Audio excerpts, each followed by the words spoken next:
Yo soy mexicano.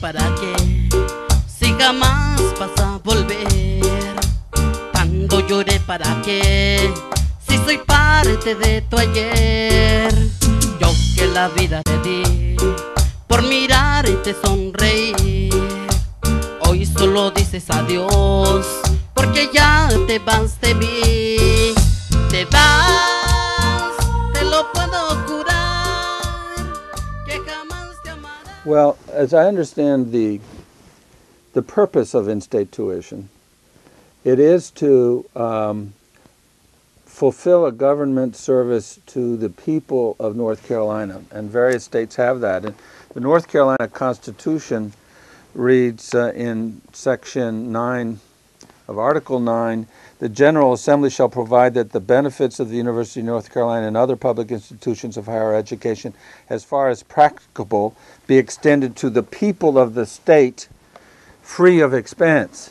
And a question comes up about our undocumented aliens and children, for example, people of the state of North Carolina.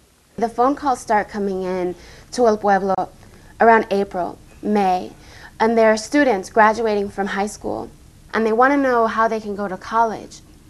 And then the challenge is telling them that there's really limited options. The way that the law is written right now, undocumented students, students who don't have legal status in the United States, are not allowed to qualify for in-state tuition in North Carolina.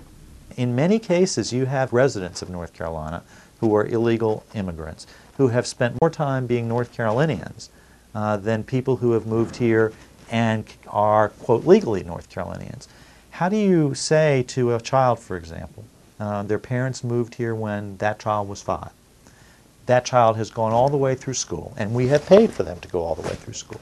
They've graduated cum laude from their high school, valedictorian from their high school. And that child, who's been in school all 12 years and has done everything we've asked of them, they can't get into college or can't go because of out-of-state tuition. And so they end up flipping burgers at McDonald's because they can't get past their high school education economically.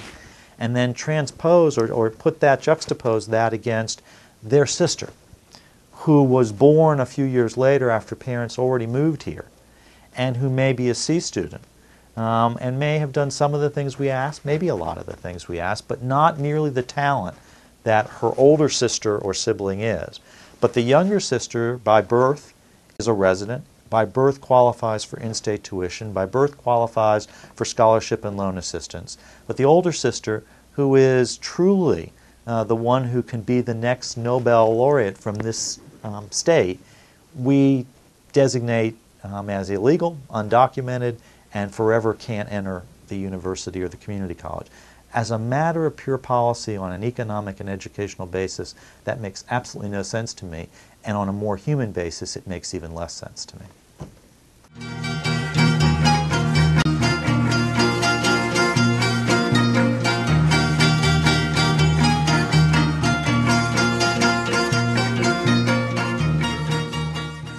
We should think about the education of children in this country, whether they're from here or they're not from here. The more we educate children, the more we'll be able to advance the entire planet.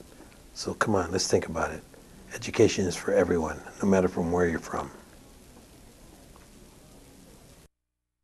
The best thing that happened to me, I guess, was getting into college. This is what you've been wanting to do for your entire life, or ever since you've been in high school, is go to this school. The worst thing started to happen to me when I realized that that I couldn't go to college because I wasn't documented. And I've only been living here for 10 years, and this really upset me. And when there are so many other people who have the chance and they never take advantage of it, and I who would be willing to take advantage of an opportunity, I can't do it because I wasn't born here. As long as I'm here, I'm going to try as hard as I can to achieve what many people think it's impossible. Many immigrants think it's impossible. They just drop out of high school and just go straight into the workforce. And I would like to go and to get my bachelor's. And if it's going good and I like it, I'll go for my master's. I decided to stay in school basically because my mama, she worked so hard, and I remember how hard she worked back in Mexico just to give us a decent education. And I just hated the idea that all that would go to waste if I didn't finish my school. But then at the same time, I just couldn't continue anymore, unless I wanted to pay out-of-state tuition, which is a tremendous amount of money, and money that my family does not have.